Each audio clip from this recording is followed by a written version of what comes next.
Bonjour. L'agression d'un enseignant par un élève de 3e à la Martinique fait le tour des réseaux sociaux depuis plusieurs jours, car elle a été filmée par les téléphones portables du reste de la classe. Ce sont des images qui laissent sans voix et qui relancent le débat de la violence en milieu scolaire, mais aussi le respect et les valeurs actuelles envers le personnel enseignant. On ne peut que constater à nouveau le manque total de repères. De plus en plus de jeunes et de moins jeunes n'ont plus du tout de notion de civilité, de correction, ne savent plus distinguer le bien du mal. La notion de respect est même devenue tellement abstraite que le mot même a perdu tout sens.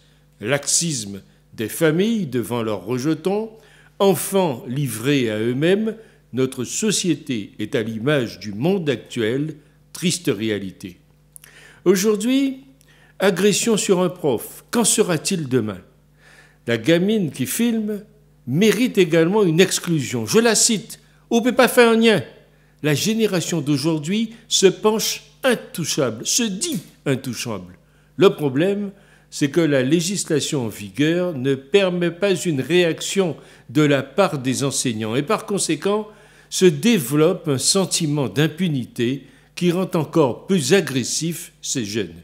Et plus encore demain, basculer dans le banditisme, la vente de drogues diverses, racketter les personnes âgées. Quand on est mauvais, les idées perverses ne manquent pas pour se faire une place au soleil, et ceci sans grande fatigue. Étonnons-nous après de les retrouver devant les juges avec un casier long comme le bras. La parole s'en va, les écrits restent. Tout ce qui est interdit à l'école doit être clairement stipulé dans le règlement intérieur de l'établissement, accompagné de la sanction qui va avec. Tant que les chefs d'établissement refuseront de s'inscrire dans cette démarche, la violence scolaire perdurera. C'est ce que je crois.